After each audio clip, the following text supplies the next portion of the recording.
In studio with us is the sheriff of Morgan County, and he's running for re-election too. I remember when we had Casey on when he was running initially for the office he now holds, and we are pleased to welcome him back. Casey Bohrer, good morning, sir. How are you? Good morning, and I have no idea how I'm supposed to follow pie. Maybe cake day, I don't know. Cake day, possibly. When you were on 4 years ago and we talked to you about your candidacy, remember Rob and I being so impressed with the kind of candidate you were and the background you had, the experience that you had incurred over your career.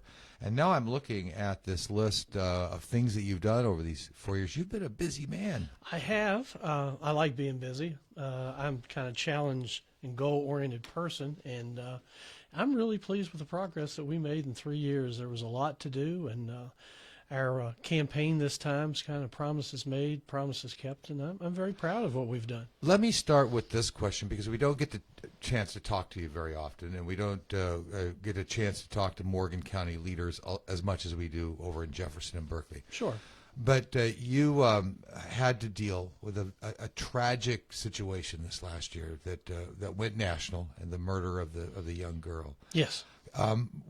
What are your memories of that? What was your role in that, and dealing with something that was beyond description?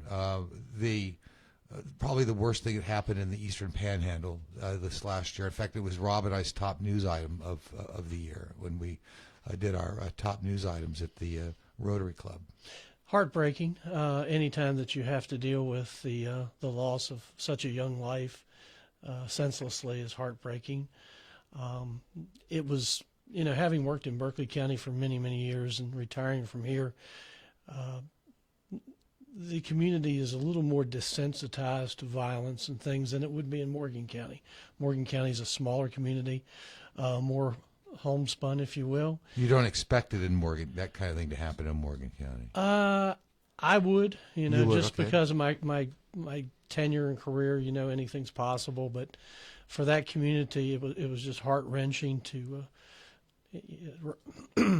Riley. I'll get choked up probably, but Riley was our daughter. Riley was the community's daughter, and she was taken away senselessly, and it pulled at everybody's heartstrings, and everybody wants justice for Riley, not to be cliche. And as a law enforcement official, especially in a situation like this, Casey, where you are the point person, you're the guy, you're the one they're looking, the community's looking to you for leadership in this whole situation, the arrest, the apprehending of at first the suspect, now the one who was found guilty.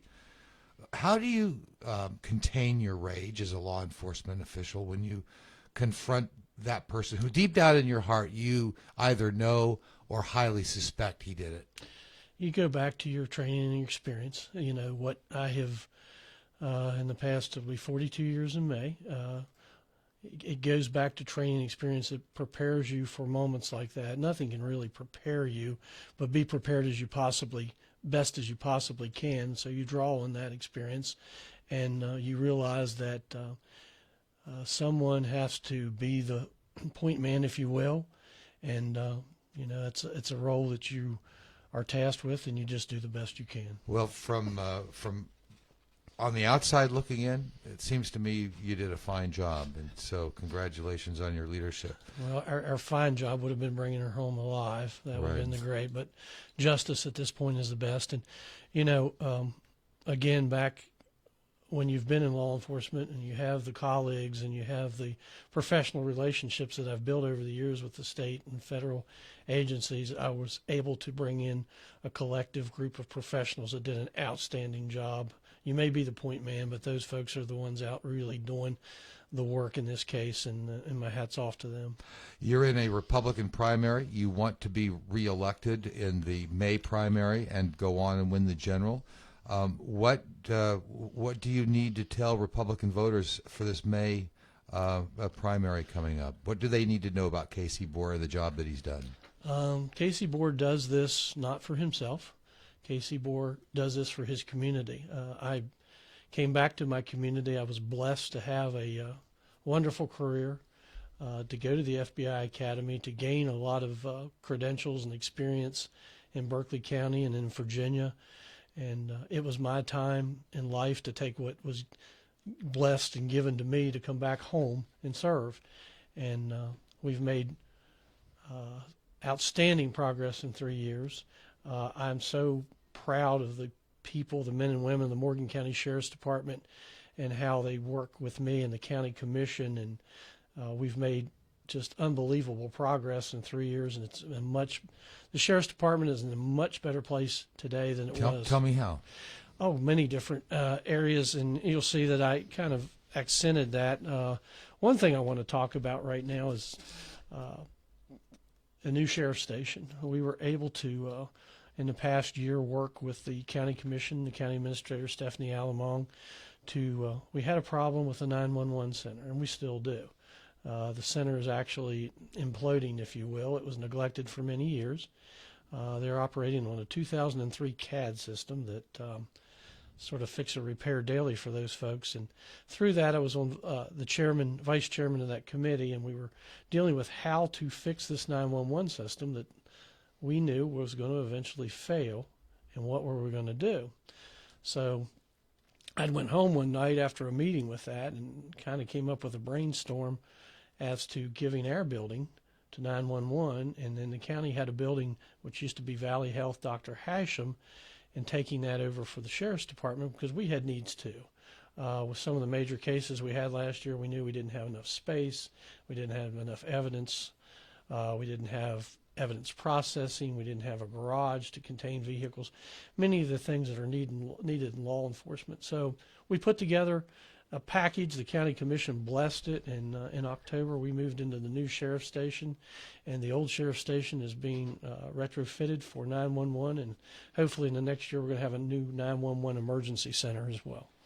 Casey Bohrer, our guest, is the sheriff of Morgan County. How many deputies do you have, Casey? Well, we have 12 deputies when we have full strength. It's hard to be full strength. Last year we were down to actually 7 at one time due to illness and military deployment. So 11 on staff now, 12 full staff, and a couple part-time officers and home confinement officers. What's the pay range of a typical deputy in Morgan County? Well, our senior-most officer is Captain Stapleton. He's in the 50s, and some of the officers starting. I'm really proud. Yesterday we did budget presentations, and hopefully it'll go well. We've brought the officers up about 10 to 15% in the last 3 years. So starting salaries approximately 35. And how about retention for the sheriffs you recruit? Thankfully, retention has been awesome. We haven't went through a lot of transition at all. We have a lot of officers that have a lot of years of experience, and one of my proposals to the county commission yesterday with another pay raise for the officers was retention, because it's so hard now for any agency to attract new recruits. Mm-hmm. In the climate of the country, who wants to be a police officer? And we lose to higher paying departments, Berkeley, Maryland, Virginia, so we have to do all we can to retain the officers that we have. It's a tough area because of the proximity of other states to retain. Once you train an officer, they have experience and they can go somewhere else, maybe where they pay more. It is, and nationally, in the last several years, because of many different factors, recruitment's hard. State police is having a hard time recruiting officers. Sheriff's departments are. Everybody is. So, I don't know. What needs to be done overall, do you think? Is it we have to pay them better, or what's the deal? I think pay is part of it, but I think if you look nationally, especially in years past, how police officers were. I was listening to someone not long ago, and I can't recall who actually said police officers used to be looked up to and respected, and we went through a period of time where nationally police officers were targeted as the enemy by certain groups, and that's caused a problem. Who wants to go out in society and do their job and be targeted as an enemy? I think that's changed a little bit, but it's going to take some time to reverse that trend. So, folks need to get behind their law enforcement, because truly we are the line between good and evil often in the world today. What's your cooperation with Curtis Keller in Berkeley County or Pete Doherty over in Jefferson County? The three sheriffs, when I came in office, we got together and we meet routinely. An initiative we put together was the cross swearing. All of our officers are sworn in all 3 counties because we traverse the 3 counties. A lot of our officers live in different counties. So that was something that was important to me to get done. We work together.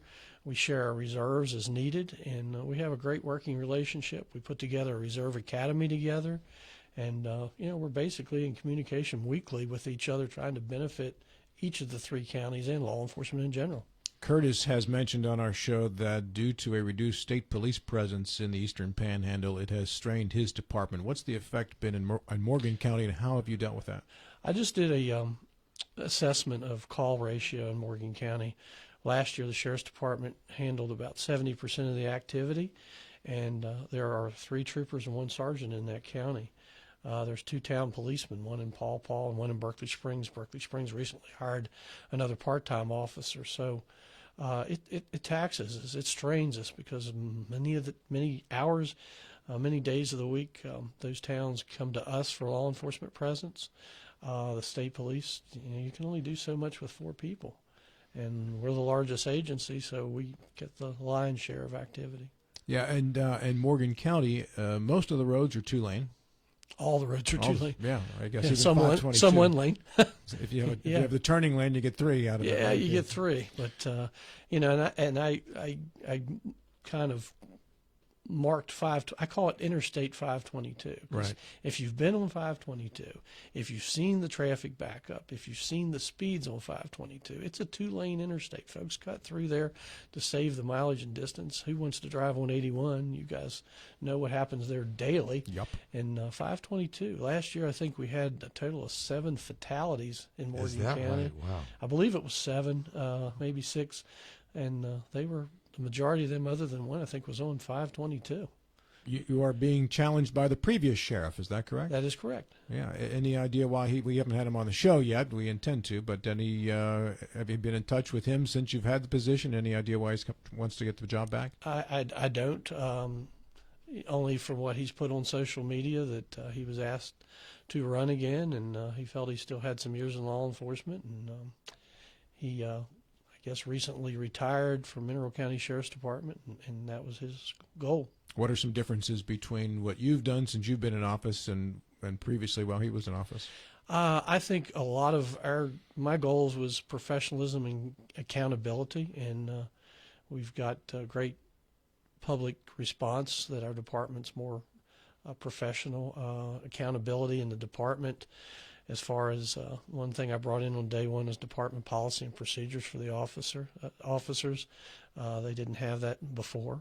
I'm very much into accountability as far as evidence, and I'm very much involved in the community with social media. I like to do a lot of prevention and education programs with different folks and senior citizens and things like that. So,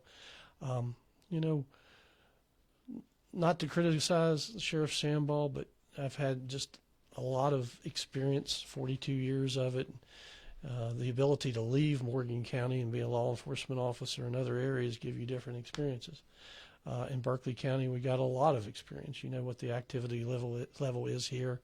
Spent a lot of my years in investigations and a lot of my years in supervision and management of a lot larger numbers of people and personnel and budgets and things. So, you gain those and you're able to bring those back to a smaller department in your home county, and I think it's beneficial for the department and the people. Let's talk drugs in Morgan County. Opioid crisis is everywhere. Talk to us about how bad it is in Morgan County, and what's the sheriff's role in combating that? When I came in office and I campaigned last time, many people told me that there was a lot of issues in Morgan County, and the first couple years, pardon me, we targeted several major dealers and we took them out. We put them in jail. We arrested several of them, and I do not. Then in 2017, I received calls daily from people complaining about drug dealers and drug problems. This is your first year in office. This is day 1, okay. And even before. I don't get as many calls today. I don't get as many reports. We're not experiencing as many overdose deaths. Some of our contacts that we work in investigations tell us now that a lot of folks go to Maryland to buy their drugs, not in Morgan County, because we took a hardline stance on that. And I'd be foolish to say it's gone, but I think it's much better than it was 3 years ago. Having worked in Martinsburg, having worked back in the crack days of the 80s and things, you saw it. It was rampant, and people saw it. But sometimes you push it out of sight. So you have to recognize that it may still be there. It may not just be as predominant, but that's okay too. If we're pushing it out of sight, one of the big problems now is vaping. You start seeing that as a drug, as a gateway. Vaping with cannabis in the vape, is that correct? Cannabis and God knows what chemicals are in the vapes, but our PRO, our school officer, the incidence of vaping and internet crimes and different things. It's last week, Corporal Barney does an outstanding job in the school. He had 24 reports in the school system last week for various things: domestics, vaping, sexting. There's a lot of issues, so we try to be proactive in that, and he's on top of it. How young does it get in the schools when it comes to sexting or vaping or these kinds of middle schools? Middle schools, schools. 7th and 8th, 6th, 7th, 8th grade. Middle schools, yeah. What's the sheriff's role in that then? Do you with a child is caught at school doing something like that, and then they call the sheriff? Is that how it works? Well, they call the prevention resource officers, because he's the primary police officer for the schools. They have a grant-funded position, so he works daily with the schools and the school administration. So he's the first point of contact. They call him. He decides whether it's going to be an in-school issue or it's going to go into the prosecuting attorney's office for a juvenile petition, or if it goes to the I'm losing my term right now, but they have a not a drug court, but they have a court for juveniles that they do referrals to. I've lost the term. They called it juvie when I was in yeah. Juvie Hall. You remember Pruny Town? Nobody talks about Pruny Town. Pruny Town used to put the fear of God in all of us in my age. No kid knew where it was, but you knew you didn't want to go there. The mythical Pruny Town. Yeah, it was real. Yeah. But he's the primary focal point of contact. We have a program. We switched over 2 years ago to another program from DARE called Too Good for Drugs. He and a lady named Summer Goller from the Morgan County Partnership and some different programs. They're in the schools teaching kids, teaching them consequences, not only about drugs, but about positive behavior. They teach them about sexual behavior, texting, all these different things that expanded beyond the DARE program.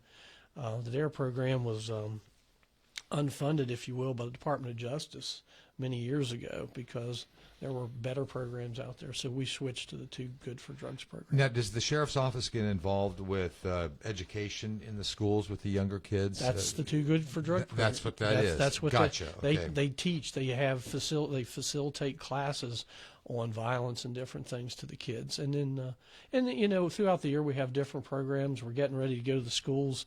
The Sheriff's Youth Leadership Academy that all the state sheriffs, I'm the state secretary. That program's really good. I have a youth camp that I do in the summertime that I started in 2017. That's a week-long youth camp? No, I wish it was. It's a day-long youth camp that we partner with Superintendent Fortney at Capon State Park. Right. And we do a lot of fun and we do a lot of education. I bring Corporal C in from Internet Crimes Against Children, and we talk to both parents and children about internet safety and texting and different things like that, how putting your pictures out there and things. We talk about vaping. We bring in the LifeNet helicopter so they learn about that. We bring in the fire department. We talk to them about good citizenship and leadership. So we try to make it a fun, positive experience. That program grew from 20-some kids to last year 65. So I'm really happy. We have so much support for that. We're going to do it again this July. Yeah, I know in the city of Martinsburg last summer, I think it was Detective Luciano. Yeah, Jared does a great program. Jared does a program a week long, and they did it twice during the summer. And apparently it was just worked out fantastic. And we want to expand that program, and I think it will expand. And, we're meeting now to prepare for July. Kids are great. We do a lot of things with the schools and the youth and as much as we can. But, again, resources are limited. We still have to staff patrols and investigations. Are you hopeful, Sheriff, that meaning Morgan and Jefferson and Berkeley and the whole state. Are we ever going to beat this thing with this opioid crisis that we're in? Is it ever going to get better? I think it'll get better. Again, going back to tenure, when I became a law enforcement officer, marijuana was a big problem. Hashish, not a big problem anymore comparatively. Then there's a lot of pot smokers in Morgan County. Are you on the side of legalizing for recreation? Or are you opposed to that? I haven't formulated a complete opinion on that at this point in time, because many of the folks that I've worked with in recovery from opioids have told me that marijuana was their gateway drug. Right. So I'm concerned. I don't know all the answers to that yet, and I haven't come up with a... No, there's so many arguments on both sides. Yeah, there's so many arguments on both sides. Did I really just say there's a lot of pot smokers in Morgan County? You did say that. I did say that, didn't I? Okay. Is this personal experience? No, actually, no. But, and then you saw that transition in the 80s to cocaine and crack, and then... And I still remember 1997 leaving magistrate court in Berkeley County from a criminal case, coming upon a car sitting in the middle of John Street in Martinsburg, and got out to check it out. And there's a man, woman, and a baby, and they're all passed out. And there's glycine packets in there, and they had needles, and it was heroin. And that was really the first major experience. And then, from then till when I retired down here, heroin just was such an upsurge, and it was a catalyst to almost everything we were doing. So. What's going to be the next drug? Crystal meth, probably. We hear that's coming back. It is. Yeah. It is. We interviewed. And George Swartwood mentioned a new drug. I don't remember the name of it. Yeah, but I don't either. It's a new synthetic drug that was now working its way around the area. Fentanyl. Of course, we have Scramble, and they buy, gosh knows what's mixed into it. What is Scramble? Scramble's kind of goes after scrambled eggs, where they take two or more drugs, and the dealers, and I call them the profiteers, where they mix different drugs for the ultimate high. But, the folks that consume it don't always know what they're getting. And that's where the overdoses come from a lot of times, because they buy from a different dealer, or the concentration percentage goes up and down, and, the system of the user can't absorb it. I've been watching on Netflix the show Narcos, which, of course, goes back into the 70s and 80s, and Pablo Escobar and the cocaine trade out of Colombia. And DEA and the CIA in Colombia trying to crack down and capture Escobar, and going through the Colombian politicians. And the one said, the majority of our exports go to America. If you didn't have such a great appetite for drugs, we wouldn't have such a drug problem in Colombia. True. With these traffickers who have, at one point, it said in this show that Escobar was bringing in $60 million a day from his cocaine sales back in the 80s. Any idea, Casey, why we have such an appetite for drugs in this country? It seems to outpace the appetite in other countries around the world. I don't know. Sometimes from a layman's standpoint, I think about our society, our government. We are a very stressed and medicated people. Other societies, not necessarily so. They kind of probably personally fight their pain, but we have a pill for everything. We have an over-the-counter medication for everything. Maybe it has to do with prosperity, because we can afford it in this country. But nevertheless, there's always a solution for every problem everybody has, physical, mental, and otherwise. And you only have to look to television. Watch the commercials. Take this drug for this, take this drug for that, and we don't discourage it. For years we weren't into pain management. Now some folks and some of the medical industry has acknowledged the issue. I'm serving on the Governor's Council now for substance abuse, and been on that for a year. We've done a lot of things. We had a lot of proposals with the legislature this year to try to help, but we brought together people from, Marshall, WVU, criminal justice, everybody, health organizations, to talk about it. And it's a trend. It's a society reversal that's going to have to take place to really make an impact in this. Casey Bohrer of Morgan County Sheriff has been our guest in this segment on the program. As we wrap up, Casey, tell our listeners how they can find out more about Casey Bohrer for re-election of Sheriff of Morgan County. Just access our web, access us on social media. We're having our next, last week we had a meet and greet at the Country Inn. Our next one's on the 28th of March at Coolfont, and look forward to folks coming out. I have a good friend at Mark Mosley, the Redskins fame and MVP, who's a good friend and supporter. He's going to come down and try to talk about values of this country and patriotism, and he'll be there for the folks to autograph and do things, but also to support me. So just reach out. We're glad to talk about our progress and what we're doing, and we're just going to continue the progress. Thank you for coming in, Casey. Very Thank you for nice to having have me. you.